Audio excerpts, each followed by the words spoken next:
अस्सलाम वालेकुम। Live with Adil Shahzeb के साथ मैं हूं आपका मेजबान। सुप्रीम कोर्ट के सीनियर जज जस्टिस इजाजुल हसन के इस्तीफे ने सबको हैरान कर दिया है। सुप्रीम कोर्ट से 2 दिन में मुस्ताफी होने वाले वो दूसरे जज बन चुके हैं। जस्टिस इजाजुल हसन आज सुप्रीम जुडिशल काउंसिल के इजलास में भी शरीक नहीं हुए थे। Justice Ijazul Hasan supreme court की सीनियरिटी लिस्ट में दूसरे सीनियर तरीन जज हैं। उनको अक्टूबर में चीफ जस्टिस ऑफ पाकिस्तान बनना था और उन्हें अगस्त 2025 तक चीफ जस्टिस ऑफ पाकिस्तान रहना था। सीनियरिटी लिस्ट के पहले सीनियर तरीन जज जस्टिस सरदार तारिक मसूद 10 मार्च 2024 को रिटायर हो रहे हैं और उसके बाद अब मामला यह है कि इजाजुल हसन के मुस्ताफी होने के बाद जस्टिस मंसूर अली शाह अगले चीफ जस्टिस ऑफ पाकिस्तान होंगे, जो कि तकरीबन 3 साल पाकिस्तान के चीफ जस्टिस रहेंगे। इसके साथ ही सुप्रीम जुडिशल कमीशन और सुप्रीम जुडिशल काउंसिल में भी अहम तब्दीलियां हो चुकी हैं। Justice Mansoor Ali Shah supreme judicial council, जबकि justice Yahya Afridi judicial commission का हिस्सा बन चुके हैं। जस्टिस इजाजुल हसन ने अपने इस्तीफे में तहरीर किया कि बतौर सुप्रीम कोर्ट जज मजीद काम जारी रखना नहीं चाहता। आर्टिकल 208 शिक 1 के तहत वो फौरी तौर पर मुस्ताफी हो रहे हैं। बतौर सुप्रीम कोर्ट और जज और लाहौर हाई कोर्ट जज काम करना उनके लिए बायस एजाज था। जस्टिस इजाजुल हसन साबिक चीफ जस्टिस साकिब निसार और जस्टिस उमर अताब बल्दियाल के इंतहाई करीबी समझे जाते थे। इन्हें जस्टिस मज़ाहिर नकवी का भी अमख्याल कहा जाता था। इनके अमख्यालों में कुछ और नाम भी लिए जाते हैं। सुप्रीम जुडिशल काउंसिल के जस्टिस मज़ाहिर नकवी को दूसरे शोकॉज नोटिस पर जस्टिस इजाजुल हसन ने इख्तिलाफी नोट भी लिखा था 2 दिन पहले, जिसमें उन्होंने शोकॉज नोटिस वापस लेने का मुतालबा किया था। इजाजुल हसन का यह कहना था कि काउंसिल की कार्रवाई रिवायात के खिलाफ गैर जरूरी जल्दबाजी में की जा रही है। जस्टिस मज़ाहिर नकवी के खिलाफ कार्रवाई कानूनी तकाजों के भी खिलाफ है और जस्टिस काजी फायज ईसा रेफरेंस फैसले की नफी है। कौंसल को अपने आईनी इख्तियारात इंतहाई एहतियात के साथ इस्तेमाल करने चाहिए। जस्टिस इजाजुल हसन का मजीद कहना था कि जस्टिस मज़ाहिर नकवी के मामले में गौर फिक्र किया गया और ना ही उसकी इजाजत दी गई। जस्टिस मज़ाहिर नकवी पर लगाए गए इल्जामात बगैर सबूत और मेरिट के खिलाफ हैं।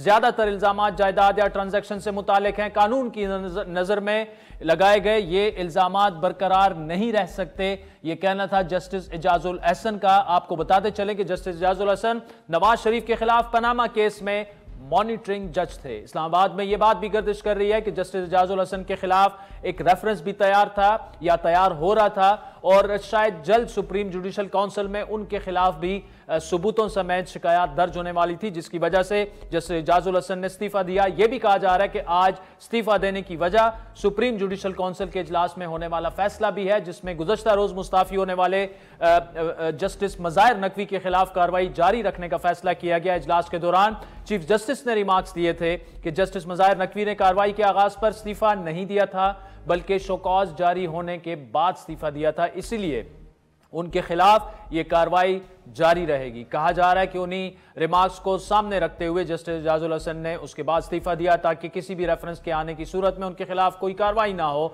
दूसरी जानिब सदर मुमलिकत ने सुप्रीम कोर्ट के जज जस्टिस मज़ाहिर नकवी का इस्तीफा मंजूर कर लिया है, लेकिन सुप्रीम जुडिशल काउंसिल ने उन्हें सफाई का एक और मौका दे दिया है और यह कहा है कि मामले को हवा में नहीं छोड़ सकते। इस्तीफे से सुप्रीम कोर्ट की साख खतरे में पड़ी। चीफ जस्टिस काजी फायज ईसा की सरबराही में साबिक जज जस्टिस मज़ाहिर अली नकवी के खिलाफ कार्रवाई के हवाले से सुप्रीम जुडिशल काउंसिल का इजलास आज हुआ।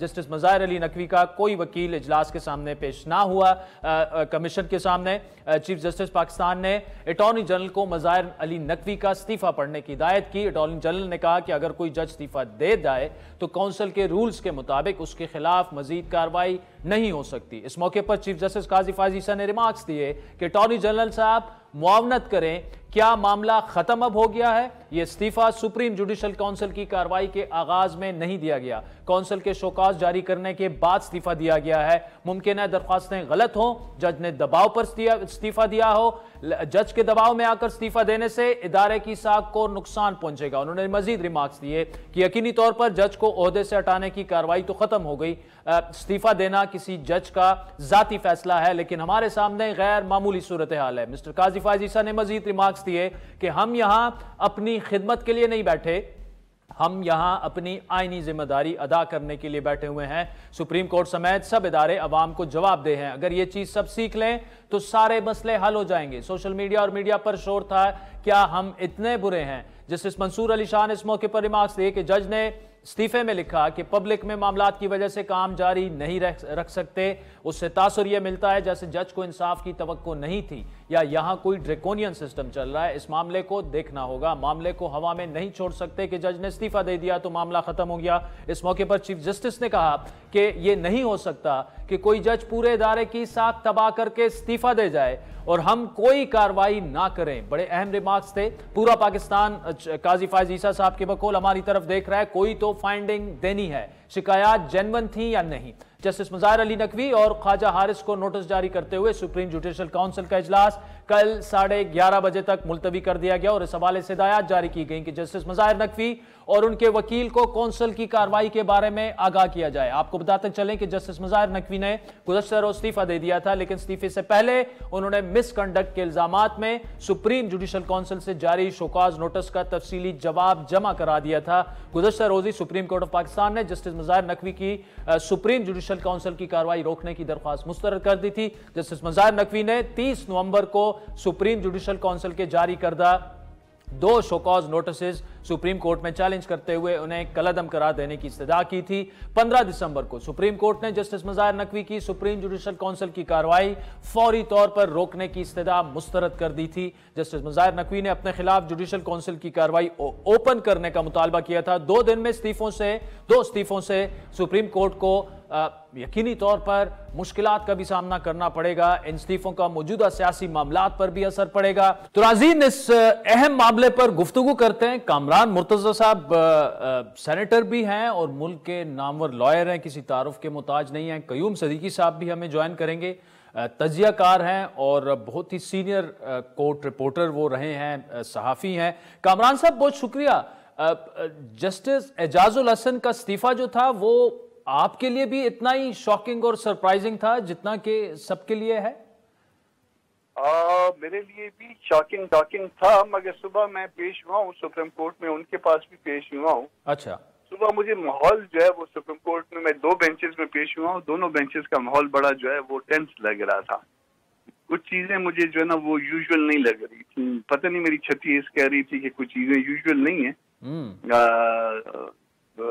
कुछ माहौल इस तरह का था कि जिसमें जो है मतलब आप अजीब सा फील करते हैं। अच्छा, तो सर व्हाट्स नेक्स्ट? मतलब अब मुज़ाहिर नकवी साहब का इस्तीफा, अब उसके बाद एजाजुल हसन साहब का इस्तीफा, क्या मजीद इस तरह के इस्तीफे आने की भी कोई वो की जा सकती है, तवक्को की जा सकती है? क्योंकि ये बिल्कुल ही अगर किसी ने चीफ जस्टिस बनना हो, वो भी चंद महीने बाद, 8-9 महीने बाद, और अचानक से इस्तीफा दे देना। देखिए, एक बात, बाकी जो मामलात हैं उसके अलावा जो है वो ग्रुपिंग तो आपको नजर आ रही, बंदियाल साहब के जमाने से जो है ग्रुपिंग नजर आ रही थी, बल्कि उससे भी कुछ पहले से जो है वो ग्रुपिंग आपको नजर आने लग गई थी। और ये बड़ी बदकिस्मती है कि इतने आला अदारे में जो है वो मुल्क के जजेस के दरमियान ग्रुपिंग मौजूद हो। हम गलत और दुरुस्त नहीं जाते, मगर ग्रुपिंग बहरहाल मौजूद थी और मौजूद है, अभी भी मौजूद है। अच्छा, अब भी मौजूद है, और इसीलिए जो है ना वो ये अफवाहें भी चल रही हैं कि शायद 1-2 इस्तीफे जो है ना इसकी बाद मजीद आए। तो ये सारा कुछ जो कुछ भी हो रहा है, ये मेरा ख्याल है मुल्क के लिए बहुत खराब हो रहा है। मुल्क के लिए खराब हो रहा है। कयूम सदीकी साहब, क्या एक्सपेक्टेड था, कुछ पकड़ा था पहले से? ये खबरें भी हैं कि शायद उनके खिलाफ, एजाजुल हसन साहब के खिलाफ रेफरेंस कोई आने वाला था। ये क्या हुआ और कैसे हुआ? आदिल, देखें, बात यह है कि हुआ इस तरह से है कि अब आने वाला था या नहीं था, जब तक कुछ आ ना जाए तो कुछ कहा नहीं जा सकता, उसके बारे में कोई हतमी बात नहीं की जा सकती। लेकिन इस तरह की बातें जरूर थी और ये बहुत अरसे से थी, और बिलखुसूस वन कॉन्स्टिट्यूशन एवेन्यू या और दीगर किस्म की चीजें हैं। लेकिन बहुत सारी चीजें हैं, लेकिन वो अनकन्फर्म्ड हैं। उनको इस तरह से मेरा ख्याल है कि एक थोड़ा सा जिम्मेदारी का मुजाहरा करना कम से कम हमारी तरफ से जरूर बनता है कि जब तक कोई कॉन्क्रीट तौर के ऊपर सीधे सामने ना आए, अब ठोस हालत के अंदर, तो कुछ नहीं कहना चाहिए। लेकिन जो मेरी इतलात हैं, जो मेरी मुख्तलिफ सोर्सेस से जो गुफ्तगू हुई है, उसके मुताबिक आज जो है वो सुप्रीम जुडिशियल काउंसिल का इजलास था जी। और आपको पता है कि गुज़िश्ता रोज जस्टिस मुज़ाहिर नकवी जो है जिनके खिलाफ शिकायत थी 10 के करीब पाकिस्तान बार काउंसिल और मुख्तलिफ बार एसोसिएशन की और मियां दाऊद एडवोकेट की, उनके ऊपर समाअत आज फिक्स की गई थी जब 14 दिसंबर को सुप्रीम जुडिशियल काउंसिल की मीटिंग हुई थी उसमें, और उन्हीं की दरखास्त के ऊपर ही इसकी ओपन कार्रवाई की गई थी और सुप्रीम जुडिशियल काउंसिल की तरफ से उन्हें जो है मुकम्मल मौके फराहम किए गए थे जितना उन्होंने वक्त मांगा था और फिर उन्होंने अपना जवाब भी दाखिल कर दिया था। लेकिन गुज़िश्ता रोज इससे पहले कि जब सुप्रीम जुडिशियल काउंसिल ने एविडेंस आज रिकॉर्ड करना थी तो उन्होंने इस्तीफा दे दिया। अब ये इस्तीफा दिया गया और उस इस्तीफे के अंदर जो है वो ये कहा गया कि बहुत सारे हकायक जो है वो आपके इल्म में है और उनको जो ड्यू प्रोसेस है वो मिलता हुआ नजर नहीं आ रहा। अब उसके बाद जो है जस्टिस इजाजुल एहसन का जो इख्तलाफी नोट था उनके शोकॉज नोटिस जारी करने के हवाले से, वो भी 2 दिन पहले जो है वो मंजर आम पर आया और उसके अंदर उन्होंने भी यही कुछ कहा कि तकरीबन के सुप्रीम जुडिशियल काउंसिल जो है हेस्ट में कार्रवाई कर रही है और मैं इसका हिस्सा इस हवाले से भी शोकॉज नोटिस नहीं जारी होना चाहिए। और फिर वो तमाम जो उनका डिफेंस था जस्टिस मुज़ाहिर नकवी का वो उसके अंदर प्रोड्यूस किया गया। Having said that, आज जब सुप्रीम जुडिशियल काउंसिल की मीटिंग होनी थी उससे पहले जो है वो एक गैर मीटिंग थी, उसमें इजाजुल एहसन साहब शरीक थे। ठीक है। नॉट वो जो एक प्रॉपर होती है लेकिन सुप्रीम जुडिशियल काउंसिल की मीटिंग से पहले की बात है ये, जो इन कैमरा होती है हमारे ज़राए के मुताबिक। तो वहां पर जो है वो गुफ्तगू हुई और उस गुफ्तगू के दौरान जस्टिस इजाजुल एहसन जो है वो उनका मौकफ ये था कि जो है वो क्योंकि उन्होंने इस्तीफा दे दिया तो लिहाजा अब जो शिकायत है ये अपडेट कर दी जाए, यानी कि गैर मुअस्सर जो है वो इनको करार देके ये कार्रवाई खत्म कर दी जाए। हमारे ज़राए के मुताबिक उस मीटिंग के दौरान जो है वो बहुत कुछ हीटेड डिस्कशंस हुई हैं आज। अच्छा। और उस हीटेड डिस्कशन के अंदर जो rest of the supreme judicial council थी उसका वही मौक़िफ़ था जो अब सुप्रीम जुडिशियल काउंसिल की कार्रवाई के दौरान सामने आया, और वो यही था कि जब सुप्रीम जुडिशियल काउंसिल और कॉन्स्टिट्यूशन के अंदर है कि 209 सब क्लॉज 5 और 6 जो है उसमें ये नहीं है कि अगर जज इस्तीफा दे दे और सुप्रीम जुडिशियल काउंसिल की कार्रवाई जो है वो उसको गैर मौसर कर दी जाए। और आज तो जस्टिस काजी फैसल ने ये भी कहा कि इसका मतलब है कि फिर तो ये सुप्रीम जुडिशियल काउंसिल का मजाक उड़ाना हुआ। आईनी जिम्मेदारी है और आईनी जिम्मेदारी जो है वो अदा करनी चाहिए अगर जज एक्सोनरेट होता है, क्योंकि वो जज पर नहीं वो इदारे के ऊपर एक इल्जाम है और अगर शिकायत गलत है तो शिकायत कुनिंदगान के खिलाफ कार्रवाई होनी चाहिए। तो हमारे ज़राए के मुताबिक इसके बाद जो है वो जस्टिस इजाजुल एहसन ने कहा कि वो इस कार्रवाई का हिस्सा नहीं बनेंगे और वो उठकर चले गए। बहरहाल सुप्रीम जुडिशियल काउंसिल की कार्रवाई हुई, उस कार्रवाई के अंदर इजाजुल एहसन शरीक नहीं थे। अटॉर्नी जनरल से पूछा गया कि कानून और आइन की सूरत हाल क्या है कि अगर एक जज उठ जाए तो फिर उसके बाद 209 सब क्लॉज 3 के तहत जो है वो कहा गया कि उसकी जगह अगला जज जो है वो कार्रवाई का हिस्सा बनेगा। और फिर सुप्रीम जुडिशियल काउंसिल ने ये फैसला किया कि जो अगर जज सुप्रीम जुडिशियल काउंसिल कार्रवाई शुरू कर चुकी हो तो फिर उसके बाद जज का इस्तीफा जो है उसकी वजह से कार्रवाई खत्म नहीं की जाएगी, कार्रवाई आगे बढ़ाई जाएगी और कल एविडेंस रिकॉर्ड की जाएगी। अच्छा सदीकी साहब शुक्रिया, मैं आपकी तरफ फिर आता हूं, बड़ा तफसील जवाब दिया।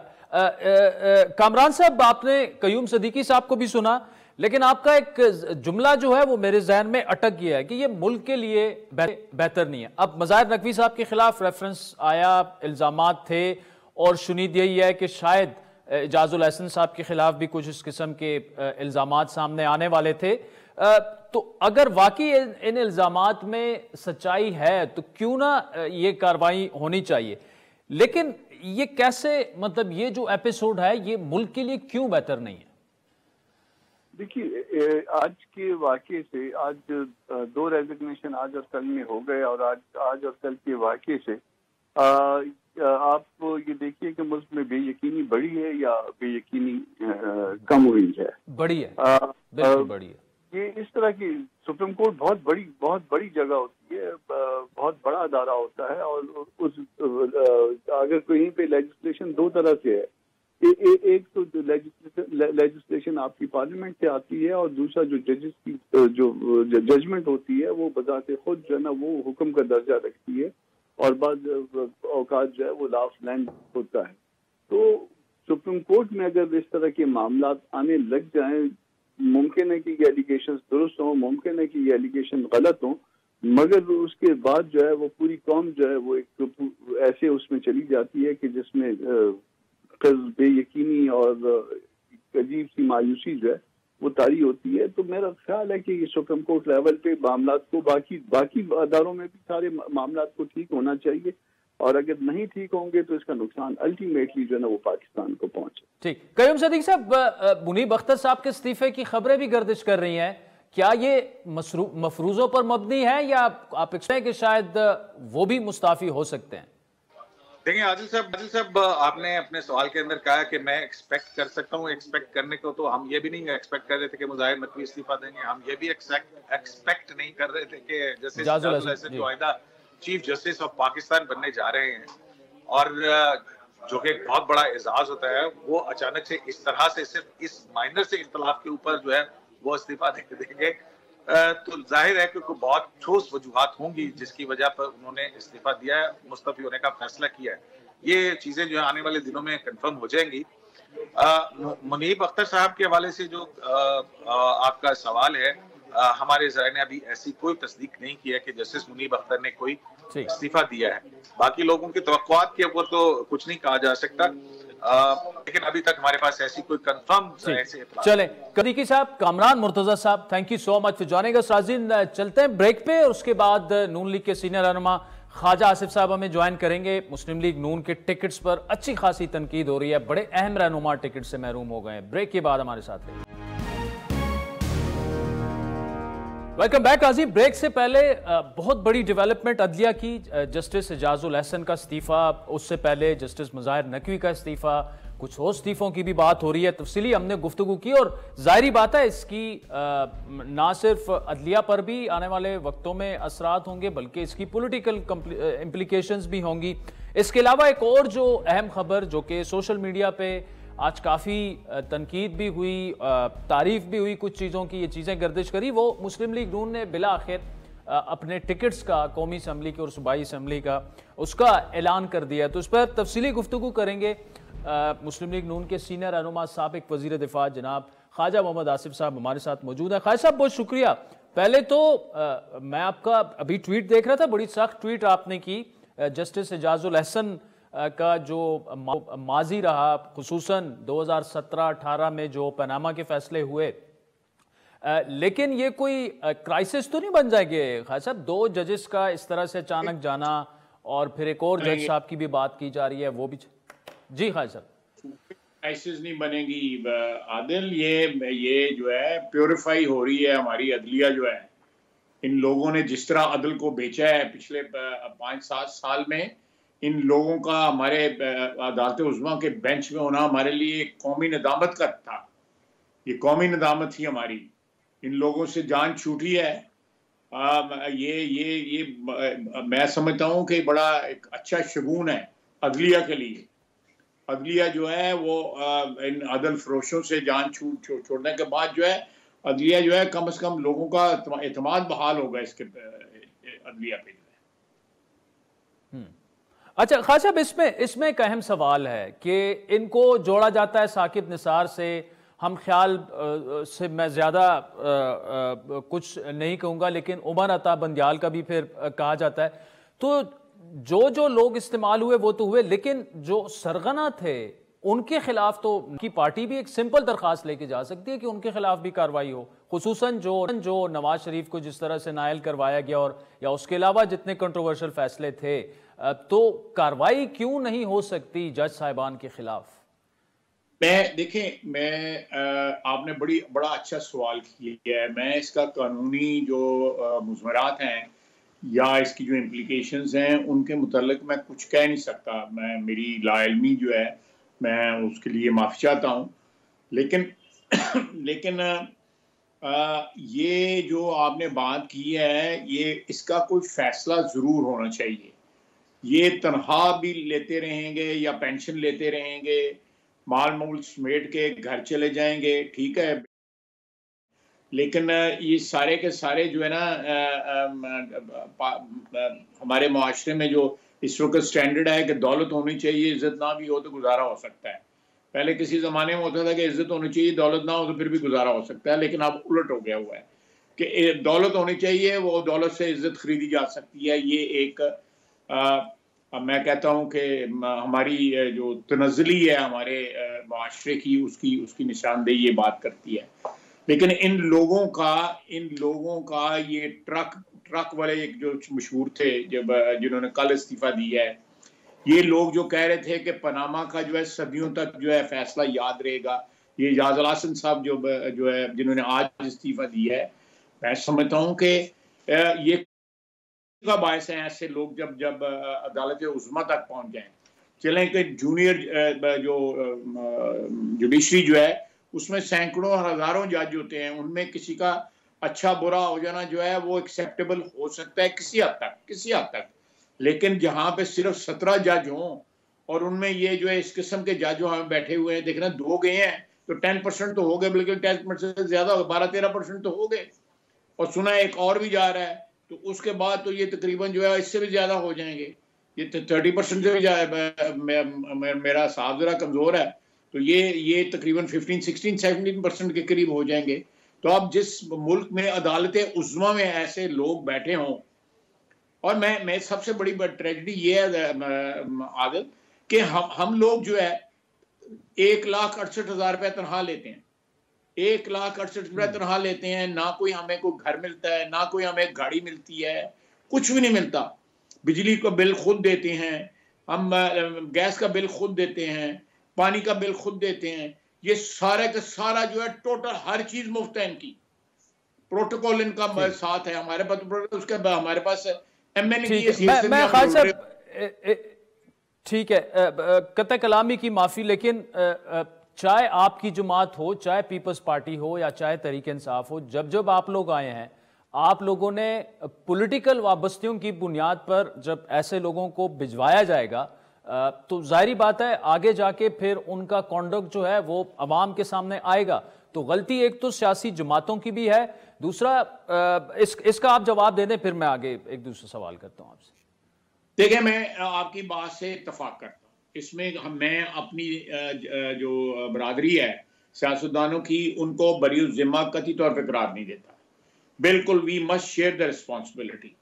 लेकिन पिछले अपनी तारीख देख लें, 75 साल तारीख देख लें, आपकी अदलिया ने जिस किस्म के कारनामे जो है इस मुमलकत खुदादाद को कमजोर करने के लिए जो सरंजाम दिए हैं, मेरा ख्याल है सियासतदानों से गलतियां उससे बहुत कम हुई हैं, लेकिन कीमत हमने बहुत ज्यादा अदा की है, बहुत ज्यादा, कई गुना अदा की है। मुझे बताएं कि आज तक जो है कौन सा जज जो है गलत फैसले देने पे या जुल्फ़िकार अली भुट्टो के खिलाफ गलत फैसला देने पे कौन कैद हुआ है? स्वाय एक जज साहब ने बड़ी नहीफ सी आवाज में कहा कि नौकरी भी तो करनी होती है, इस किस्म की बात कहती जो है इस किस्म की बात टेलीविजन पे करते हैं, एक बंदे को फांसी लगा दिया और उसके बाद जो है ये लेकिन मुझे खान साहब ये बताइएगा जी ठीक है, ये बताइएगा क्या मियां नवाज शरीफ ने एक आधा मिनट दे आप जी सारे फैसले जी खान साहब बोलिए। आप जस्टिस मुनीर से लेके पनामा तक, और पनामा के बाद भी ये सिलसिला जारी रहा इन फैसलों का। ये लोग जो हैं ये देखें, मैं फिर तादाद की बात करूंगा, सियासतदान भी जो है सैकड़ों नहीं हजारों में है, उनमें भी अच्छे बुरे लोग होंगे, परसेंटेज होगी, हो सकता है हायर परसेंटेज हो, लेकिन जब 17 जजों में आप हाई कोर्ट के भी बीच में डाल लें, उनमें जब इतनी बड़ी परसेंटेज जो है वो कॉम्प्रोमाइज्ड होगी, तो आप हिसाब लगा लें कि अदल किस तरह होगा। ठीक, अच्छा मुझे खास साहब ये बताइएगा, मियां साहब के साथ काफी क्लोज हैं आप, क्या उन्होंने एक तो एजाजुल हसन साहब का उन्होंने नाम भी लिया था एक जलसे में, क्या वो जलसे में कुछ कहने वाले थे? ऐसी भी कुछ खबरें हैं कि उनके खिलाफ शायद कोई रेफरेंस वगैरह भी दायर होने वाला था, लेकिन क्या जाती तौर पर मियां साहब को ये कहते सुना है आपने कि जी इनको एजाजुल हसन को मुस्ताफी हो जाना चाहिए एटलीस्ट? नहीं, मैंने कभी नहीं सुना, मैंने कभी नहीं सुना मियां साहब ये कहते हुए, लेकिन अगर उन्होंने कहा है, या बल्कि मैं समझता हूँ उनको कहना चाहिए, हमें डिमांड करनी चाहिए पॉलिटिकल बरादरी के ऊपर कि ये पेंशन और माल दौलत समेट के घर ना जाएं, ये उसकी कीमत अदा करें जो इन्होंने फैसले किए हुए हैं, जिन्होंने इस मुल्क को, जमहूरियत को जो है एक इतना नुकसान इन लोगों ने। आज बताएं पनामा केस कहाँ पे है? आज मुझे लोगों से पूछें कि पनामा केस है क्या, उसमें तो मियां नवाज शरीफ का नाम ही नहीं था। पता नहीं कहां से ब्लैक लॉ डिक्शनरी लेके और इन लोगों ने साहब में कुछ घर चले गए हुए हैं और बगैर के, ना कोई इनको शर्म है ना कोई इनको हया है। ये लोग जो है इन्होंने इतना जुल्म इस मुल्क के साथ किया है। चले हमने जो हम पे जो गुजरी, लेकिन शब हिजरा तो कम से कम जो है वो संवर जाती, वो शब हिजरा भी नहीं संवरी। ठीक। अच्छा, मुझे खास साहब बताइएगा, टिकट्स पर आते हैं, बहुत ही कड़ी तनकीद हो रही है, आप खुद बड़ा फॉलो करते हैं सोशल मीडिया को, यानी दानियाल अजीज को टिकट ना मिलना, तलाल चौधरी को जो डिस्क्वालीफाई हुए फ्रंट लाइन पर नवाज शरीफ के लिए लड़े, और फिर एक और तनकीद जो है वो सरवर खान के लिए हल्का छोड़ना। अब मैं ज़्यादा नहीं कहूँगा कि जो उनके क्लिप्स जो गर्दिश में हैं जो उन्होंने नवाज शरीफ साहब के लिए किया, क्यों ऐसे फैसले हुए कि आपके कारकुनान के दिल टूट गए? सोशल मीडिया से एटलीस्ट ये लग रहा है। देखिए, मैं आपने 3 फैसले कहे हैं, मैं ज्यादा कमेंट नहीं करूंगा। सरवर खान साहब का जो फैसला जो है, मैं वो जो पार्टी एडजस्टमेंट्स हुई हैं हमारी IPP के साथ, उसमें हमें ये फैसला करना पड़ा है। बिल्कुल सही कह रहे हैं, पाकिस्तान की एविएशन इंडस्ट्री और PIA को तबाह करने में उनका सबसे बड़ा हाथ है। मैं इस चीज़ का गवाह हूँ। असेंबली के फ्लोर के ऊपर हमारी सारी लीडरशिप को गालियाँ देते थे, मैं इस चीज़ का भी खुद गवाह हूँ, मुझे किसी से पूछने की ज़रूरत नहीं है, मैं गवाह हूँ इस चीज़ का। इसी तरह तलाल साहब की जगह जिनको टिकट दिया गया है, वो उन लोगों ने जो है वोट ऑफ नो कॉन्फिडेंस में जो है इमरान खान के खिलाफ हमारा साथ दिया था। उन्होंने उस पार्टी से जो है अलहदगी इख्तियार करके उसके नंबर कम किए थे, तो हमारी एक ऑब्लिगेशन थी। जहाँ तक दानियाल अजीज साहब का सवाल है, मेरा ख्याल है कि उनको टिकट जो है ऑफर की गई थी, I am not sure about it, लेकिन उन्होंने आज़ाद लड़ने का जो है वो इंदिया दिया है, खुद भी अपनी बेगम को भी, उनका हक है आज़ाद लड़ने का। लेकिन जो मेरा पॉलिटिकल कल्चर है कि मेरी अगर पार्टी मुझे टिकट ना देती तो मैं पार्टी टिकट के खिलाफ कभी इलेक्शन ना लड़ता, मेरा ये कल्चर है। उनका सवाबदीद है, उन्होंने जो फैसला किया है वो उनका फैसला है, मैं उस पर कोई क्रिटिसिज्म नहीं करता। लेकिन मैं इतना जरूर कहूंगा कि अगर कल मेरी पार्टी मुझे टिकट ना दे तो मैं पार्टी टिकट के खिलाफ आज़ाद कभी नहीं खड़ा होऊंगा। जिस पार्टी ने मुझे नवाजा हुआ या जिस पार्टी ने मुझे जो है एक शनाख्त दी हुई है, तो वो उसके खिलाफ, उसके कैंडिडेट के खिलाफ, उसके टिकट के खिलाफ मैं कब नहीं लड़ूंगा। दानियाल अजीज साहब मुझे आखिर में खास साहब, ठीक है, ठीक, खास साहब आखिर में बताइएगा कि अब तो नवाज शरीफ साहब निकल आए, जलसे जुलूस शुरू करें, बिलावल साहब तक पे तनकीद कर रहे हैं कि वो तो घर से नहीं निकल रहे, तो कैसे प्राइम मिनिस्टर बनेंगे? 28-29 दिन रह गए हैं, तो टिकट्स के मामला तय पा गए हैं, तो फिर तो अब कैंपेन आपको शुरू कर देना चाहिए। आप बहुत ज्यादा डिले कर दिया है मुस्लिम लीग ने। राना सनाउल्लाह साहब का जो है बयान आ गया है कि 15 तारीख से जो है हमारे जलसे शुरू हो जाएंगे और तकरीबन 18 जलसे जो है मियाँ साहब एड्रेस करेंगे। इस तरह मरियम बीबी और मियाँ शहबाज शरीफ जो है वो 60 से ज़्यादा जो है जलसे एड्रेस करेंगे। सो हमारा शेड्यूल आ गया है, कोई ऐसी बात नहीं, थोड़ी सी डिले ज़रूर हुई है, मैं इसका एतराफ़ करता हूँ, लेकिन वील कैच अप इंशाल्लाह। ठीक। और खास साहब आखिर में आपका जो हल्का है जिसमें उस्मान डार की वालदा इलेक्शन लड़ रही हैं आपके खिलाफ, वो तो आए रोज आप पर इल्जामात लगाते हैं कि अब उनके दूसरे बेटे को भी अरेस्ट आप ही ने करवाया हुआ है, तो ये काफी इंटेंस कॉन्टेस्ट लग रहा है आपके हल्के में इस दफा। आदिल, अगर वो मेरे पे इल्जामात लगाते हैं तो मुखालिफ जो है मुझे दुआएं तो नहीं देंगे, इल्जाम ही लगाएंगे ना, तो ये बड़ी नॉर्मल सी चीज है, one should take it in stride, इसको माइंड नहीं करना चाहिए। ठीक, ख्वाजा मोहम्मद आसिफ साहब, thank you much for joining us. नाज़रीन, वक्त तो चाहता है एक ब्रेक का, जिसके बाद आपसे दोबारा मुलाकात। तो नाज़रीन, ब्रेक से पहले हमने PMLN में जो जिस तरह से टिकट्स की तकसीम हुई है उस पर ख्वाजा आसिफ साहब से तफसीली गुफ्तगू की, खुसूसन जो दानियाल अजीज साहब हैं या तलाल साहब हैं, वो डिस्क्वालीफाई, उन्होंने डिस्क्वालिफिकेशन देखी, फ्रंट रो में रह के वो मियां नवाज शरीफ साहब के लिए लड़ते रहे। तो खालिद साहब का जो भी मौक़िफ़ था वो आपने सुना। इस वक्त दानियाल अजीज़ साहब हमारे साथ मौजूद है। दानियाल अजीज़ साहब, बहुत शुक्रिया। पहले तो ये बताइएगा, एक तो क्या आपको टिकट ऑफर की गई और आपने ली नहीं, या आपको दी ही नहीं गई टिकट?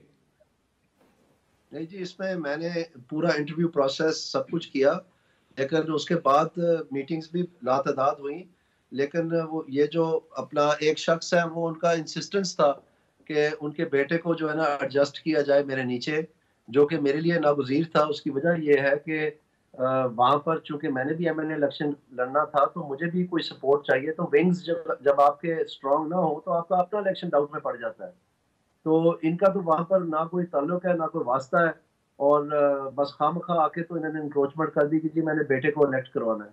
तो उसके बाद जब उनके बेटे को, जाहिर बात है पार्टी ने और दूसरों ने कह दिया कि ये पॉसिबल नहीं है, फिर इन्होंने तैश में आके अपने ज़ाती कागज वहाँ जमा करवा दिए कि जी ठीक है, अगर आप नहीं ये करेंगे तो फिर मैं पार्टी छोड़ दूंगा, फिर आप NH-70 का भी जो है अपना कैंडिडेट ढूंढ लें, और इस किस्म की पार्टी को जो है ना प्रेशर डालना शुरू कर दिया। उसके नतीजे में अब पूरा जिला जो है वो भौचाल का शिकार हो गया है। लेकिन मामला ये नहीं है, मैं इलेक्शन लड़ लूंगा, अल्लाह का फजल है, लेकिन मैं ये कहना चाहता हूँ कि जो असल इशू है वो महंगाई का है।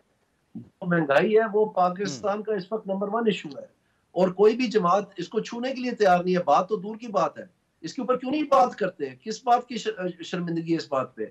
मैं समझता हूँ कि मेरे पास वो बयानिया है जो मैं बताता रहा हूँ आज सारा दिन टीवी पे, आपको भी बताना चाहता हूँ कि ये पाकिस्तान मुस्लिम लीग नून का कसूर ही नहीं है। मेरी नाराजगी मरियम औरंगजेब और एहसन इकबाल साहब के साथ ये थी कि इन्होंने हमारी पार्टी को शिकस्त तो रेख्त करवा दिया अवाम की नजरों में, जबकि महंगाई हमारी जिम्मेदारी ही नहीं थी।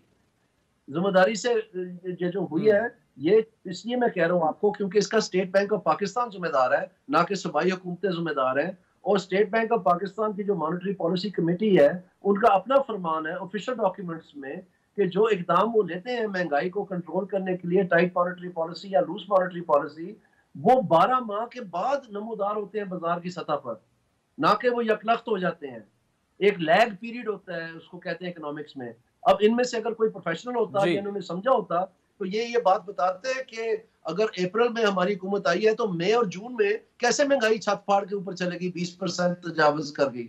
ये तो पहले का वैसे दानियाल साहब कतई कलामी की माफी, बार बार विफाकी वुज़रा नून लीग के वो कहते रहे कि महंगाई की कि हम जिम्मेदार नहीं है, लेकिन ये दो लोग जो हैं एहसन इकबाल साहब और मरियम औरंगजेब साहिबा, ये क्यों जिम्मेदार हैं महंगाई के? जिम्मेदार तो वजीर खजाना होंगे, शहबाज शरीफ साहब होंगे, वो भी बार बार बताते रहे कि जी ये हमारे गले में हुकूमत पड़ गई है, हमने तो मुल्क को बचाना है, रियासत बचानी है, सियासत नहीं बचानी। तो इसकी समझ नहीं आ रही जो आप कहना चाह रहे हैं। मुझे हैरानगी हो रही है आपकी बात सुन के। इतने मैंने प्रोग्राम किए हैं, पूरे पाकिस्तान में ये नेशनल इशू बना रहा है। एक पाकिस्तान में नेशनल प्राइस मॉनिटरिंग कमेटी है, उसके नोटिफिकेशन के मुताबिक जो जिम्मेदारी है वो प्राइस कंट्रोल की है और प्राइस को मॉनिटर करने की है। तो एहसन इकबाल साहब की rules of business government of Pakistan के मुताबिक जो मिनिस्ट्री थी, प्लानिंग मिनिस्ट्री, इनका काम है ओवरऑल इकोनॉमिक कोऑर्डिनेशन और इकोनॉमिक प्लानिंग, और उसके लिए ये बाकायदा एक एनुअल प्लान शाया करते हैं हर साल। उसमें पूरा चैप्टर है इन्फ्लेशन के ऊपर, और उसमें इनका ये काम है कि ये बताएं कि इन्फ्लेशन जो है उसकी उस साल के दौरान कहां तक रस्त होनी है। और इन्होंने कहा कि इनके डॉक्यूमेंट के मुताबिक वो 11.5% उन्होंने बताई, जो कि साल के आखिर तक 30% भी तजावुज कर गई थी। तो मुझे आप ये बताएं कि इतना बड़ा फिल्म जिसको पता ही नहीं है कि महंगाई का रेला आ रहा है, वो 11.5%। अच्छा दानियाल साहब ये बताइएगा मसला, ठीक है आप इंटरप्ट ना करें, आपने सवाल पूछा उसका जवाब तो पूरा ले लें। और इसकी वजह यह है कि इनको पता ही नहीं था बेचारों को कि क्या हो रहा है। ये तो नेशनल प्राइस मॉनिटरिंग की कमेटी की मीटिंग करके ये बता रहे थे उनको कि आप जो होलसेल मार्केट और रिटेल मार्केट के दरमियान जो फर्क है इसको कम करें। यानी इन्होंने वहां पर जिक्र ही नहीं किया स्टेट बैंक का या उनकी पॉलिसीज का या उन चीजों का।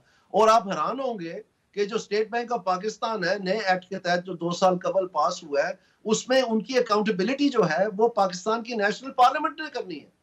तो उनको 4 दफा साल में वो बकायदा 2 किस्म की रिपोर्टें पेश करते हैं, जिनके ऊपर बकायदा पार्लियामेंट ने उनको जिम्मेदार ठहराना है। और उनका एक ही वाहिद काम है स्टेट बैंक का, वो महंगाई को कंट्रोल करना है। तो इसलिए मैं कहता हूं ना बयानिया बन सका जिसमें इंफॉर्मेशन मिनिस्टर जिम्मेदार है, और ना ही इसकी इंफॉर्मेशन इकट्ठी हुई जो या प्लानिंग हुई जिसमें एसएल इकबाल साहब जिम्मेदार है। तो इसलिए मैंने ये बात की है। और आप आराम से कह देते हैं देखें जी असल में आप इनको क्यों जिम्मेदार। ओ भाई आप अपनी किताबें तो पढ़े, रिसर्च तो करें, आपको ये पता ही नहीं है। नहीं दानियाल साहब, आप मेरे रिसर्च को चैलेंज कर रहे हैं, लेकिन आपका इशू ये है कि आपको मसला महंगाई से था या सूबाई असेंबली के टिकट पर मसला था। मैं ये क्लैरिफाई करवाने की कोशिश कर रहा हूं। पिछले 4 साल में ऑन रिकॉर्ड हूं अपनी जमात के अंदर, हर सतह पर ये कहते हैं कि जमात के अंदर बात होनी चाहिए, हर सतह पर मैंने ये बात की, हर मौके पे मैंने ये बात की। यहाँ तक कि जब मैं अस्पताल में था, अस्पताल के बिस्तर से मैं जब एनेस्थीसिया से निकल के आता था, जो मेरी आते थे तीमारदारी के लिए मेरे दोस्त पाकिस्तान मुस्लिम लीग नून के कबीना के मेंबर्स, मैं उनके बाजू पकड़ पकड़ के चिल्लाता था कि खुदारा बयानिया बनाए महंगाई का, महंगाई हमें खा जाएगी, हमारी जमात को तबाह कर देगी। तो आपको तो अंदाजा नहीं है ना इन बातों का। तो इस वजह से मैं चूंकि ज़ेरे ताब रहा हूं पिछले 3-4 साल से। दानियाल साहब, आप तो देखिए मुझ पर ऐसे तनकीद कर रहे हैं जिस तरह टिकट मैंने आपको नहीं दिया। सर मैं तो आपसे सवाल कर रहा हूं, आपको पूरा मौका दे रहा हूं, आपको रोक रहा टोक रहा नहीं हूं। सादा सा सवाल है कि अगर सूबाई असेंबली की नशिस्त आपके बंदे को दे दी जाती तो आज आप भी पीएमएलएन से लड़ रहे होते।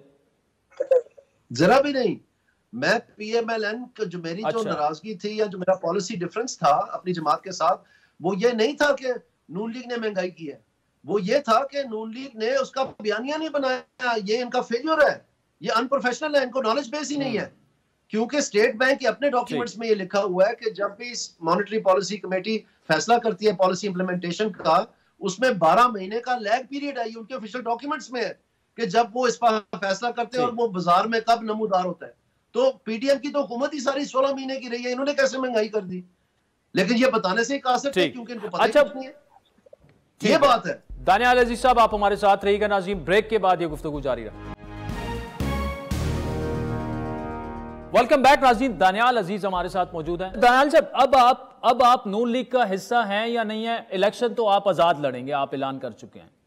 जी बिल्कुल, ये आज ही। अच्छा, और रात को लेट, जी सर, कल रात को लेट ये फैसला सामने आया, तो आज सारा दिन मैं इन चीजों को जो है ना लोगों से बातचीत करता रहा हूं। और चूंकि इलेक्शन हमारे सर पे है तो ये बहुत बड़ा यहाँ पर जाहिर बात है जोल्ट आया है, तो इस चीज को मैनेज कर रहा हूँ। आने वाले दिनों में ये सारा कुछ आपके सामने आ जाएगा इंशाल्लाह। ठीक। अच्छा, मुझे बताइएगा कि आपकी डिस्क्वालिफिकेशन हुई, आप नाइल हुए, सियासी तौर पर आपको नुकसान पहुंचा, आपकी अहलिया ने फिर वहां से इलेक्शन लड़ा, तो क्या आपने नवाज शरीफ साहब को यह नहीं बताया कि सर आप तो मेरी बात कैसे गिराई जा सकती है या मुझे कैसे टिकट नहीं दिया जा सकता? मतलब was that a shocking decision for you? Ticket ना मिलने के बाद मेरी पार्टी लीडरशिप से कोई बात नहीं हुई है। टिकट इशुएंस से पहले मेरी मुतादद बार मीटिंग्स हुई हैं जिसमें ये सारी बात खुल के सामने आई है और मैंने उनको बताया। लेकिन वहां पर जो सूरत हाल सामने आई है वो ये थी कि एक शख्स ने जो है थ्रेट कर दिया कि मैं पार्टी छोड़ दूंगा फिर। तो उस दबाव में चूंकि इलेक्शन सर पे है और इतना बड़ा स्कैंडल अगर होता तो उस दबाव में आके ये फैसला करना तो नहीं चाह रहे थे। मैंने आपको बताया कि सिरे से ही 2 हलफ तो नहीं ले सकते ना। अगर सीट जीत भी गए तो पार्टी को तो 1 सीट की लॉस हो गई ना। तो कौन सी पार्टी है जो सिरे से मतलब जानते बूझते हुए अपनी 1 सीट गवा देगी? किस वजह से, जब हालात इतने टाइट हो जो आपके सामने है। ठीक। अच्छा, और ये जो आपके अंडर जो प्रोविंशियल असेंबली की सीट आ रही है, क्या आपकी मिसेज उस सीट पर लड़ेंगी और आजाद लड़ेंगी? नहीं, ये मेरी 7 वाली सीट, उसमें कोई तकरीबन 8 यूनियन काउंसिल जो है वो मेरे नीचे आती हैं और बकाया जो है वो NA-76 के नीचे आती हैं। दानियाल साहब, जो आप जिस उम्मीदवार को आप टिकट दिलवाना चाह रहे थे, क्या वो भी अब आजाद लड़ेगा और आप इकट्ठे इलेक्शन लड़ेंगे? उसमें भी वो कवरिंग कैंडिडेट है और वहां पर मेरे कागज भी दाखिल हैं। उसमें मैं जो इलेक्शन लड़ रहा हूं वो आप सबको पता है, मैंने पार्टी को भी मुतअद्दिद बार बताया और मैंने बिल्कुल पार्टी के कानून कायदे के मुताबिक पहले उनको लेकर गया, प्रेसिडेंट से मिलवाया, उनकी आशीर्वाद दिलवाई, सब कुछ मैंने बिल्कुल कानून कायदे के मुताबिक किया। ये एक शख्स पे जो है नागुज़ीर गुजरा है जिसकी वजह से ये सारा तमाशा लगा है। नहीं तो ये डिस्ट्रिक्ट जो है ये 100% मुझे का डिस्ट्रिक्ट है। ठीक है। अच्छा, मुझे ये बताइएगा कि आपके अलावा भी जो बाकी कुछ चंद टिकट्स ऐसे हैं जिस पर शदीद तनकीद हो रही है, मतलब तलाल का भी कंफर्म नहीं है, उसे मिल रहा है नहीं मिल रहा, अयाज सादिक को टिकट मिल रहा है नहीं मिल रहा, या अब मतलब सरवर खान को इस तरह से उधर उम्मीदवार खड़ा ना करना, तो ओवरऑल जो है आपको क्या लगता है कि ये जो टिकट्स की तकसीम है, क्या ये बेहतर हो सकती थी मुस्लिम लीग नून की? मेरे ख्याल में जो प्रोसीजर है अगर वो फॉलो किया जाता, जैसे कि पहले जिले की सतह पर इंटरव्यूज हुए और रिकमेंडेशंस बनी, फिर वो कोऑर्डिनेशन बॉडी डिविजनल बनी, उसमें बकायदा सारी जांच पड़ताल हुई और पार्टी की इनपुट आई और उसमें एक रिकमेंडेशंस दी गई और फिर वो पार्लियामानी बोर्ड के सामने गए। तो आप देख के इस मेरे नारोवाल जिले, बाकी का मुझे इतना नहीं मालूम, लेकिन नारोवाल जिले में ये जो अब जिन साहब को टिकट मिली है नेशनल असेंबली की, इन्होंने तो कभी अप्लाई ही नहीं किया नेशनल असेंबली के लिए, इन्होंने कोई इंटरव्यू नहीं दिया नेशनल असेंबली के लिए, इनका ताल्लुक ही नहीं था इस बात से। ये तो धौंस से और धांधली से दी गई है क्योंकि एक शख्स को नवाजना था बस। ठीक, चले दानियाल अजीज साहब, thank you so much for joining us. नाज़रीन, कल सुप्रीम कोर्ट बहुत ही अहम समाअत होगी। पीटीआई से उसका इंतखाबी निशान जो है बैट बल्ला, वो वापस गया, फिर आया, फिर गया, फिर आया। इसका फैसला अब सुप्रीम कोर्ट में होगा क्योंकि इलेक्शन कमीशन ने जो पेशावर हाई कोर्ट का फैसला था बल्ला वापस देने का पीटीआई को, उसको चैलेंज कर दिया है और 3 रुकनी बेंच जो है वो इस अपील की समाअत करेगा। उसमें जो है 3 जजेस शामिल होंगे और ये फैसला जो है ये डिसाइड करेगा कि पीटीआई को बल्ला मिलता है या पीटीआई से बल्ला वापस ले लिया जाता है। तो बहुत ही अहम समाअत ये होगी और इस पर तफसीली गुफ्तगू आपसे भी आइंदा के प्रोग्रामात में हमें फीडबैक जरूर दीजिएगा। हमारा ट्विटर हैंडल है @आदिल शाह ज़ेब। इजाजत दीजिए।